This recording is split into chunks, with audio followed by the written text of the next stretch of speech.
नमस्कार। कभी कभी ना कुछ फिल्में ऐसी होती हैं जिन्हें आप देखते हैं और वो आपके साथ रह जाती हैं। सिर्फ कहानी की वजह से नहीं, बल्कि वो एक एहसास छोड़ जाती हैं, एक बेचैनी सी। बिल्कुल। मेरे लिए 2005 में आई क्योंकि एक ऐसी ही फिल्म थी।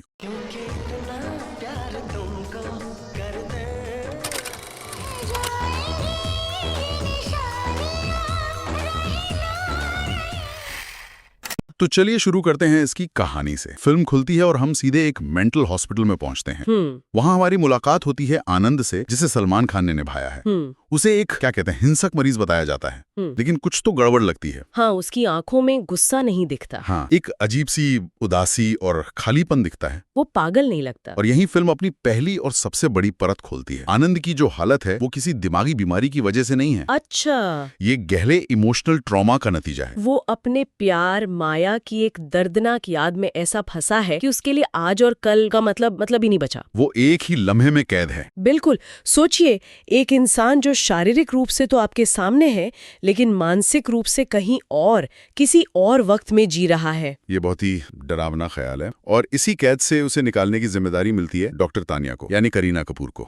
शुरुआत में तो वो उसे बस एक केस की तरह देखती है, एक जिद्दी मरीज जिसे नियमों और दवाइयों से ठीक करना है। उनका रवैया बहुत सख्त होता है। हाँ, क्योंकि तानिया उस सिस्टम का हिस्सा है जो हर चीज को एक तयशुदा तरीके से देखता है। उसके पिता, जो इस हॉस्पिटल के हेड हैं, डॉक्टर खुराना, वो इसी सोच को दर्शाते हैं। सही बात। उनके लिए मरीज सिर्फ मरीज है, इंसान नहीं। वो मानते हैं कि अनुशासन और सख्ती से ही इलाज होता है। लेकिन तानिया धीरे धीरे जब वो आनंद के साथ वक्त बिताती है तो वो समझने लगती है। हाँ, वो समझने लगती है कि इसका दर्द दवाइयों से ठीक होने वाला नहीं है। मुझे वो सीन याद आता है जहां आनंद बारिश में भीग रहा होता है और तानिया उसे अंदर ले जाने की कोशिश करती है। हाँ। वो पहली बार उसकी उदासी को देखती है, उसके गुस्से के पीछे छिपे दर्द को महसूस करती है। यहीं से उसका नजरिया बदलना शुरू होता है। सही कहा। वो मरीज से इंसान बन जाता है उसकी नजरों में। बिल्कुल। और यहीं से फिल्म अपने असली मुद्दे पर आती है। ये कहती है कि हर अलग सोच रखने वाला इंसान पागल नहीं होता। क्या लाइन थी वो। और कई बार तो समाज ही सबसे बड़ा पागल खाना बन जाता है। ये डायलॉग सिर्फ डायलॉग्स नहीं है, ये फिल्म का सार है। हम एक ऐसे समाज में रहते हैं जहाँ जो हमारी तरह नहीं सोचता या जो दुख में है, उसे हम तुरंत असामान्य या पागल का ठप्पा लगा देते हैं। फिल्म इसी सोच पर चोट करती है। और पता है, मुझे हमेशा लगता था कि ये सिर्फ एक लव स्टोरी से कहीं ज्यादा है। ये उस दौर की बाकी बॉलीवुड फिल्मों से बिल्कुल अलग थी। बहुत अलग। 2005 का दौर सोचिए। बंटी और बबली, नो एंट्री, गरम मसाला जैसी हल्की फुल्की मनोरंजक फिल्में आ रही थी। हाँ, बिल्कुल। और उस बीच प्रियदर्शन, जो कॉमेडी के लिए जाने जाते हैं, वो ऐसी गंभीर और बेचैन करने वाली फिल्म लेकर आते हैं। ये अपने आप में एक बहुत बड़ा रिस्क था। बहुत बड़ा रिस्क। और उन्होंने इस विषय को पूरी संवेदनशीलता से संभाला। ऐसा नहीं लगा कि वो मानसिक स्वास्थ्य का मजाक उड़ा रहे हैं या उसे सनसनीखेज बना रहे हैं। हाँ। इसकी एक बड़ी वजह थी इसके पीछे की गई रिसर्च। ये जानकारी काफी दिलचस्प है कि फिल्म की स्क्रिप्ट पर काम करने से पहले मेकर्स ने असली मानसिक अस्पतालों का दौरा किया था। अच्छा। हाँ, उन्होंने वहाँ के माहौल, मरीजों के रहने के तरीके और इलाज की प्रक्रियाओं को बहुत करीब से देखा और समझा था। शायद इसीलिए फिल्म में हॉस्पिटल के सीन इतने असली और परेशान करने वाले लगते हैं। बिल्कुल। वो शॉक थेरेपी वाले सीन या मरीजों को जानवरों की तरह बंद रखने वाले दृश्य, वो फिल्मी नहीं लगते। उनमें एक सच्चाई है जो आपको हिलाकर रख देती है। सही कहा। ऐसा लगता है जैसे आप कोई डॉक्यूमेंट्री देख रहे हो। वो चाहते थे कि हॉस्पिटल सिर्फ एक बैकग्राउंड ना लगे, बल्कि खुद एक किरदार की तरह महसूस हो। एक जेल की तरह। हाँ, एक ऐसी जगह जो बाहर से तो इलाज का दावा करती है, लेकिन अंदर से एक जेल की तरह है, जहाँ इंसानी भावनाओं की कोई कद्र नहीं। और ये रिसर्च उस प्रामाणिकता को लाने में बहुत मददगार साबित हुई। और सिर्फ कहानी ही नहीं, पर्दे के पीछे भी इस फिल्म से जुड़े एक्टर्स का जुड़ाव बहुत गहरा था।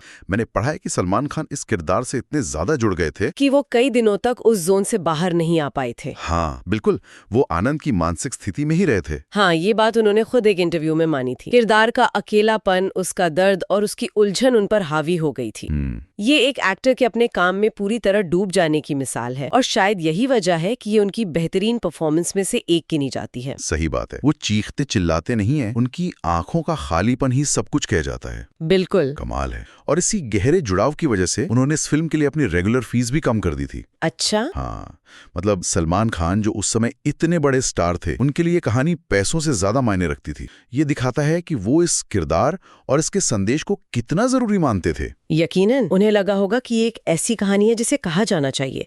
वैसे एक और छोटी सी दिलचस्प बात है। क्या? करीना कपूर वाला जो डॉक्टर तानिया का किरदार है वो पहले ऐश्वर्या राय को ऑफर हुआ था। अरे वाह। हाँ, लेकिन शायद डेट्स की वजह से या किसी और कारण से बात नहीं बनी और फिर ये रोल करीना के पास आया। सोचिए, अगर ऐश्वर्या राय ये रोल करती तो फिल्म कैसी होती। खैर, करीना ने उस किरदार में एक सख्ती और फिर बाद में एक नरमी का जो संतुलन दिखाया वो कमाल था। बिल्कुल था। इन सब बातों से ये तो साफ है कि ये फिल्म सिर्फ एक प्रोजेक्ट नहीं थी, इसे बहुत दिल से बनाया गया था और ये इसके रचनात्मक फैसलों में भी झलकता है। जैसे कि फिल्म का अंत। हाँ, फिल्म का अंत। आज भी लोग उस एंडिंग पर बहस करते हैं। हाँ, और वो अंत जानबूझकर ऐसा रखा गया था। ये कोई गलती नहीं थी। उस दौर की 99% बॉलीवुड फिल्मों का अंत हैप्पी एंडिंग होता था। सब खुश। हाँ, हीरो हीरोइन मिल गए, विलेन हार गया, सब खुश। लेकिन यहाँ मेकर्स का इरादा कुछ और था। वो नहीं चाहते थे कि आप थिएटर से पॉपकॉर्न खाते हुए खुश होकर बाहर निकलें। तो क्या चाहते थे वो? दर्शकों को परेशान करना। वो चाहते थे कि आनंद का दर्द, उसकी बेबसी दर्शकों के साथ घर जाए। वो एक ऐसी छाप छोड़ना चाहते थे जो आपको सोने न दे, जो आपसे सवाल पूछे कि क्या हमारे समाज में मानसिक पीड़ा से गुजर रहे इंसान का यही हश्र होता है? क्या सिस्टम इतना क्रूर हो सकता है? बिल्कुल, एक खुशहाल अंत उस सवाल की धार को कुंद कर देता। ये दर्दनाक अंत ही फिल्म के मैसेज को अमर बनाता है। सही बात है। मुझे याद है जब मैंने पहली बार ये फिल्म देखी थी तो कई दिनों तक इसका अंत मेरे दिमाग में घूमता रहा था। ये उन फिल्मों में से नहीं है जिससे आप थिएटर से निकलते ही भूल जाएं। सही। और सिर्फ अंत ही नहीं, एक और चीज जो मुझे हमेशा से अनोखी लगती थी वो था इसका टाइटल क्योंकि और उसके आगे 3 डॉट्स। हाँ, वो अधूरापन। ये अधूरापन क्यों? ये अधूरापन ही तो इसकी खूबसूरती है। इसका मतलब था कि हर क्यों का जवाब नहीं होता। अच्छा। हर दर्द को शब्दों में समझाया नहीं जा सकता।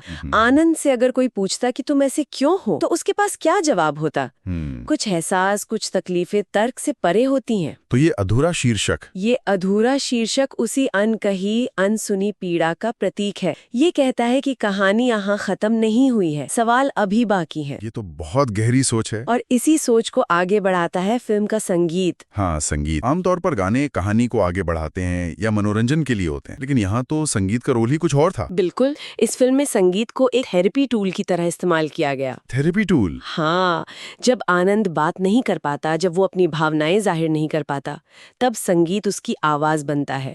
हिमेश रेशमिया का संगीत यहाँ सिर्फ धुनें नहीं है, वो आनंद के मन का शोर है, उसकी खामोशी का संगीत है। जैसे तुमसे मिलना गाना है, जब वो गाना आता है तो ऐसा लगता है कि सालों बाद आनंद पहली बार किसी चीज से जुड़ रहा है। हाँ, पहली बार कुछ महसूस कर रहा है। या फिर टाइटल सॉन्ग क्योंकि इतना प्यार, वो एक सवाल की तरह है जो आनंद पूरी दुनिया से पूछ रहा है। संगीत ने किरदारों की भावनाओं को एक अलग ही स्तर पर पहुंचा दिया। एकदम सही।